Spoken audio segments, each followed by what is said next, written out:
কখনো সময় হলে আপনার স্ত্রীর আগের ছবিগুলো দেখবেন।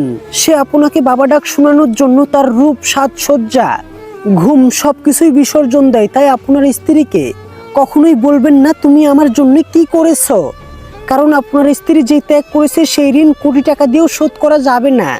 মেয়েরা মা হতে গিয়ে যতটা ধৈর্য ধরে, যতটা ত্যাগ করে, যতটা কষ্ট সহ্য করে, সেই কষ্ট আপনি একজন পুরুষ হিসেবে কখনোই বুঝবেন না। কারণ প্রেগন্যান্সির কতটা যন্ত্রণা সেটা আপনি কখনোই অনুভব করতে পারবেন না। এটা শুধু মেয়েরাই অনুভব করতে পারে, মেয়েরাই সহ্য করতে পারে। একটা সন্তান প্রসব করা বা জন্ম দেওয়া এত সহজ না। আপনার বংশের প্রদীপ জ্বালানোর জন্য, আপনাকে বাবা ডাক শোনানোর জন্য আপনার স্ত্রী যেই পরিমাণে কষ্ট করে, ত্যাগ করে, তবুও স্ত্রীরা স্বামীর কাছে মন পায় না, শ্বশুরবাড়ির লোকদের কাছে মন পায় না। তবুও স্ত্রীদেরকে শুনতে হয় তারা শ্বশুরবাড়ির জন্য কি করেছে। তাহলে শুনুন একজন মেয়ে কি করেছে। তাহলে শুনুন তার সুন্দর চেহারা। যে মেয়েটা রাস্তা দিয়ে হেঁটে গেলে ছেলেরা তাকিয়ে থাকতো শুধু তার সৌন্দর্য দেখার জন্যে, সেই মেয়েটার সৌন্দর্য আজ নষ্ট হয়ে গেছে শুধু সন্তান জন্ম দেওয়ার কারণে।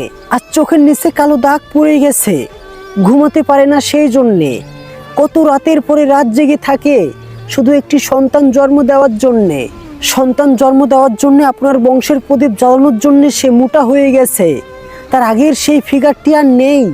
এরপরেও বলেন যে আপনার স্ত্রীরা কিংবা বাড়ির বউরা আপনাদের সংসারের জন্য কি করেছে।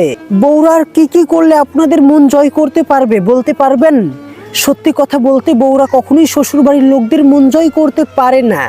কারণ বউরা যতই করুক না কেন, এরপরেও তাদেরকে শুনতে হয় তারা কিছুই করেনি।